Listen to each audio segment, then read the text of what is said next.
Assalamualaikum warahmatullahi wabarakatuh. Perkenalkan, nama saya Zafira Al-Kalisa dengan NIM 25651012 dari program studi Ilmu Al-Quran dan Tafsir di Institut Agama Islam Negeri Curug. Pada video ini saya akan membahas mengenai tafsir Quran Surah At-Taubah ayat 60, yang dimana pada tafsir Quran Surah At-Taubah ayat 60 ini membahas tentang mustahik zakat atau golongan-golongan yang berhak menerima zakat. Pembahasan dari video ini diambil dari referensi kitab tafsir Al-Qurtubi sebagai sumber utama dan beberapa sumber pendukung lainnya. Ayat ini memiliki peranan penting karena menjelaskan secara jelas kepada siapa zakat harus diberikan, sehingga penyalurannya tepat pada sasarannya sesuai dengan syariat Islam. Selain itu, melalui pemahaman ayat ini, kita juga dapat mengetahui bahwa zakat tidak hanya bernilai ibadah kepada Allah Subhanahu wa Ta'ala saja, tetapi di dalamnya juga terdapat nilai sosial, yaitu membantu sesama dan menciptakan kesejahteraan dalam bermasyarakat. Oleh karena itu, simak video ini sampai selesai agar kita dapat mengetahui siapa saja golongan-golongan yang berhak menerima zakat dalam Islam. Baiklah, sebelum saya membahas isi dan makna dari ayat ini, saya akan membacakan bunyi dari Quran Surah Taubah ayat 60 ini terlebih dahulu. A'udzu billahi minasyaitonir rajim. Bismillahirrahmanirrahim.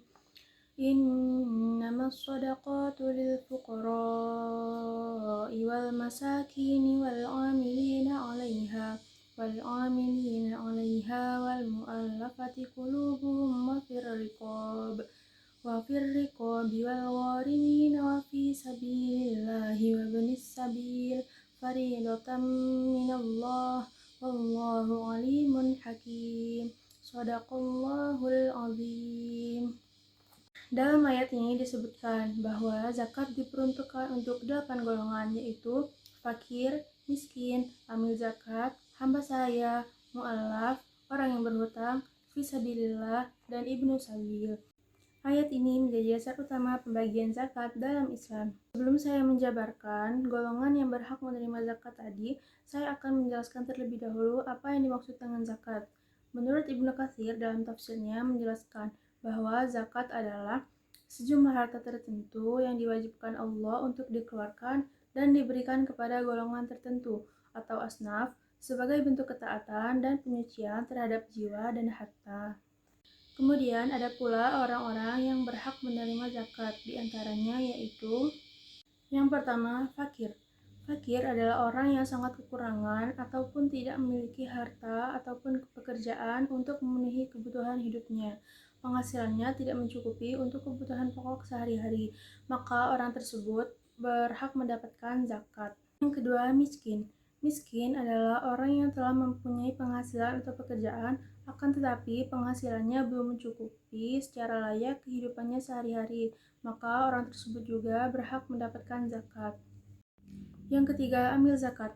Amil adalah seseorang yang diberi tugas untuk mengelola zakat, dimulai dari mengumpulkan, mencatat, menjaga, hingga menyalurkannya kepada orang yang berhak menerima zakat. Yang keempat, mu'allaf. Mu'allaf adalah orang yang baru masuk Islam atau masih lemah keislamannya, atau orang yang sedang dilunakkan hatinya agar dapat menerima ajaran Islam. Yang kelima, ar-riqab. Ar-riqab adalah hamba sahaya atau budak yang ingin memerdekakan dirinya.